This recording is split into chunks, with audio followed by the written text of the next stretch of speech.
दोस्तों बहुत बहुत स्वागत करता हूं आप सभी का। आज की डेट में अगर आपको ये पता करना है कि चुनाव आयोग कितना निष्पक्ष है, कितना ईमानदार है, तो इसे पता करने का एक सिंपल तरीका मैं आपको बताता हूं। आप जहां भी रहते हैं वहां 10 लोगों से ये सवाल पूछ लीजिए और जब आप पूछेंगे उनसे ये सवाल चुनाव आयोग कितना निष्पक्ष है, तो उन 10 में से 8 लोग आपको ये बताएंगे कि चुनाव आयोग कितना निष्पक्ष है। सब लोग एक ही सुर में यही कहेंगे कि चुनाव आयोग सत्ताधारी पार्टी के लिए काम कर रहा है, चुनाव आयोग वोटों की चोरी करवा रहा है। दोस्तों, महाराष्ट्र चुनाव नतीजे सामने आ चुके हैं। महाराष्ट्र निकाय चुनाव में कितनी ज्यादा धांधली हुई, इसको लेकर आप लोगों ने कई सारी रिपोर्ट देखी। वहां महायुति की सरकार हर नगर निगम में बनती हुई नजर आई, लेकिन इस बार महाराष्ट्र चुनाव में जो कुछ प्रयोग किया गया वो बहुत ही शातिराना अंदाज में किया गया, क्योंकि आज़ाद भारत के इतिहास में ऐसा पहली बार हुआ जब किसी चुनाव में स्याही कांड सामने आया। इस बीच महाराष्ट्र चुनाव के नतीजों को लेकर मिस्टर ज्ञानेश कुमार की प्रतिक्रिया सामने आई है। जब ज्ञानेश कुमार के खिलाफ आरोपों की बौछार हुई, तब जाकर ज्ञानेश कुमार की नींद टूटी और अब इलेक्शन नतीजों के 2 दिन के बाद ज्ञानेश कुमार ने इस पूरे इलेक्शन धांधली को लेकर अपनी सफाई दी, और जो सफाई दी है वो बेहद चौंका देने वाली है।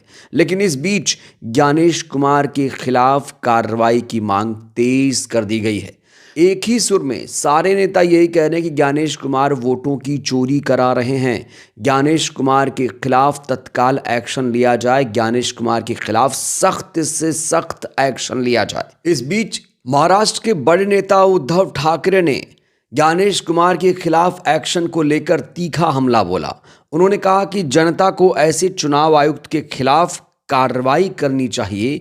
इन लोगों ने लोकतंत्र का मजाक उड़ाया है। तो देश के सारे बड़े नेता एक ही सुर में कह रहे हैं कि ज्ञानेश कुमार मुख्य चुनाव आयुक्त के लायक नहीं है, ज्ञानेश कुमार निष्पक्ष नहीं है। अभी का जो चुनाव आयोग है वो बिल्कुल निष्पक्ष नहीं है, वो सत्ताधारी पार्टी के लिए काम कर रहा है, वो वोटों की चोरी करा रहा है। कहा जा रहा है कि नरेंद्र मोदी वोट चोरी करके प्रधानमंत्री बने हैं। दोस्तों, ये मैं नहीं कह रहा हूं, ये आरोप लोकसभा में विपक्ष के नेता राहुल गांधी ने लगाया। प्रोसेस हम चलाते जाएंगे। हिंदुस्तान के जेन जी जो हैं और युवा हैं, उनको हम क्लियरली दिखा देंगे कि नरेंद्र मोदी चुनाव चोरी करके प्रधानमंत्री बना है, बीजेपी चुनाव चोरी करती है। क्लियरली बता देंगे, कोई डाउट नहीं होगा। और दोस्तों, ये आरोप यूं ही नहीं लग रहे हैं, बहुत सारे सबूत विपक्ष के नेताओं ने इकट्ठा कर लिए हैं, बहुत सारे सबूत। अभी मैं अगर रिसेंट की बात करूं तो इस समय मुंबई नगर निगम चुनाव में उंगली से स्याही पोंछे जाने का मामला जब सामने आया तो सियासी घमासान तेज हो गया। जब विपक्ष ने आरोप लगाया कि ऐसा पहली बार हुआ, तो अब जाकर चुनाव आयोग ने अपनी गलती स्वीकारी है। चुनाव आयोग ने स्वीकार किया है कि पारंपरिक अमिट स्याही की जगह मार्कर पेन का इस्तेमाल किया गया था। डबल वोटिंग की आशंका के बीच कई वार्डों में मतपेटियां सील कर जांच शुरू कर दी गई है। तो बीएमसी चुनाव में जो स्याही कांड हुआ, उससे चुनाव आयोग में भी कहीं ना कहीं हड़कंप मचा हुआ है। चुनाव आयोग अब नींद से जागा है और चुनाव आयोग इसकी जांच की बात कह रहा है। तो चुनाव आयोग को ये पता लग चुका है कि अब विपक्ष के जो नेता हैं उसे बिल्कुल भी बर्दाश्त नहीं कर पाएंगे, और अब जिस तरीके से चुनाव आयोग की पोल खुल रही है उससे ज्ञानेश कुमार भी सकते में आ चुके हैं। जहां एक तरफ चुनाव आयोग ने स्याही कांड की जांच की बात कही है, तो वहीं पर ज्ञानेश कुमार ने विपक्ष के आरोपों पर तीखी टिप्पणी भी कर दी। जो आरोप लगा रहा है विपक्ष की यहाँ पर धांधली हुई है, उसको लेकर अब जाकर चुनाव आयोग ने जवाब देना शुरू किया, और जो जवाब दिया है वो नाकाफी है। दोस्तों, इस हेडलाइन को देखिए आप। सच सच होता है, सूरज पूरब में ही उगता है। महाराष्ट्र चुनाव में धांधली के आरोपों पर सीईसी ज्ञानेश कुमार ने जवाब दिया है। ज्ञानेश कुमार ने कहा है कि आप किसी भी बात को 10 बार या 20 बार दोहराते रहिए, वो सच नहीं बन जाता। तो यहाँ विपक्ष के नेताओं को जवाब जिस तरीके से, जिस अंदाज में ज्ञानेश कुमार दे रहे हैं, जाहिर तौर पर वो विपक्ष को नाराज़ कर रहे हैं।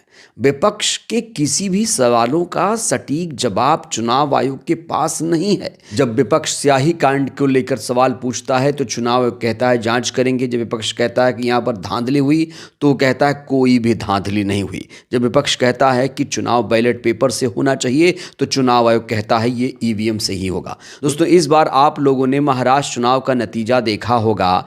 इस बार 48 घंटे में नतीजे आए। सुबह 10 बजे काउंटिंग शुरू हुई थी। आमतौर पर नतीजे शाम 5 बजे तक आते थे, लेकिन इस बार तो हद ही हो गई। इससे पहले ऐसा कभी नहीं हुआ कि किसी चुनाव नतीजे में इतनी ज़्यादा लेट लतीफ़ी हो, लेकिन महाराष्ट्र चुनाव में ऐसा हुआ। क्या चुनाव आयोग की सारी गलती को जनता माफ़ कर देगी? लेकिन अब कहा जा रहा है कि ज्ञानेश कुमार को जाना ही होगा। ज्ञानेश कुमार की कुर्सी इस समय खतरे में आ चुकी है, क्योंकि ज्ञानेश कुमार को अब कोई भी बचा नहीं पाएगा। ज्ञानेश कुमार के खिलाफ कार्रवाई होकर रहेगी। दोस्तों, इस बीच एक और वीडियो वायरल हो रहा है, इस वीडियो को भी आप देख लीजिए। ये वीडियो है जयपुर का। जयपुर हवा महल विधानसभा क्षेत्र में बीएलओ कीर्ति कुमार ने बयान देते हुए कहा है कि मैं कलेक्टर कार्यालय जाकर अपनी जान दे दूंगा, क्योंकि कीर्ति कुमार ने कहा है कि बड़े पैमाने पर मतदाताओं के नाम काटने के लिए उन पर दबाव बनाया गया है। उनका कहना है कि विशेष रूप से मुस्लिम मतदाताओं को निशाना बनाया जा रहा है, जबकि वह इन सभी मतदाताओं को सत्यापन पहले ही कर चुके हैं। ये मामला चुनावी निष्पक्षता और लोकतांत्रिक मूल्यों पर भी गंभीर प्रश्न खड़ा करता है। चंद्रशेखर आज़ाद ने इस मुद्दे को उठाते हुए लिखा है कि हम इस प्रकरण में तत्काल निष्पक्ष जांच की मांग करते हैं। तो विपक्ष का कोई भी नेता हो, वो लगातार चुनाव आयोग की कार्यशैली पर सवाल खड़े कर रहा है। विपक्ष के किसी भी नेता को आज की डेट में चुनाव आयोग पर भरोसा नहीं है। बड़ा सवाल ये है कि इसका हल क्या है, इस समस्या का समाधान क्या है, क्या करेगा विपक्ष? क्या हर चुनाव का रिजल्ट आते ही वो चुनाव आयोग पर ठीकरा फोड़ देगा और इस समस्या का हल नहीं निकालेगा? क्या चुनाव आयोग के खिलाफ विपक्ष के नेता एकजुट नहीं हो सकते? जब मामला इतना ज़्यादा गंभीर हो गया, चुनाव दर चुनाव धांधली के आरोप लगते हैं और चुनाव आयोग की कार्यशैली में कोई बदलाव नहीं हो रहा है, तो फिर विपक्ष के नेता आखिर एकजुट कब होंगे, ये बड़ा सवाल है। आखिर क्यों नहीं विपक्ष के नेता एकजुट होकर सुप्रीम कोर्ट का दरवाज़ा खटखटाते? दोस्तों, आपको बता दें, जो अभी मुख्य चुनाव आयुक्त की नियुक्ति होती है उसमें भी बड़ी धांधली है, क्योंकि ये जो नियुक्ति हो रही उसको प्रधानमंत्री और गृह मंत्री मिलकर चुन रहे हैं। विपक्ष के नेता को तो उस पैनल में रखा गया है, लेकिन उनकी कोई हैसियत नहीं रह गई है। जिसे 2 लोग चाहेंगे वही इस देश का चुनाव आयुक्त बन जाएगा। और आप लोग ये तो जानते हैं कि अमित शाह के कितने करीबी हैं मिस्टर ज्ञानेश कुमार। गृह मंत्रालय, सहकारिता मंत्रालय में भी काम कर चुके हैं। कहा जा रहा है कि जो भी आदेश बीजेपी सरकार देती है उसे ज्ञानेश कुमार हूबहू मान लेते हैं, इसीलिए वो विपक्ष के किसी भी सवालों का जवाब नहीं देते हैं। और अब तो एक कानून भी ला दिया गया है कि चुनाव आयोग कुछ भी करे उसके खिलाफ कोई भी कार्रवाई नहीं हो सकती। तो आज की डेट में चुनाव आयोग पर कोई भी भरोसा विश्वास नहीं कर रहा है। यही वजह है, एक सुर में लोग कह रहे हैं कि ज्ञानेश कुमार को इस कुर्सी से हटाया जाए और जो प्रक्रिया है चुनाव आयुक्त चुनने की उसे भी बदला जाए। चुनाव आयोग को बिल्कुल स्वतंत्र निष्पक्ष संस्था घोषित किया जाए। बहरहाल दोस्तों, इस वीडियो में इतना ही। चुनाव आयोग पर आपको कितना यकीन है? ज्ञानेश कुमार आपको कैसे चुनाव आयुक्त लगते हैं? आप लोग भी अपनी राय दीजिएगा। क्या लगता है इनके खिलाफ कोई कार्रवाई हो पाएगी? धन्यवाद।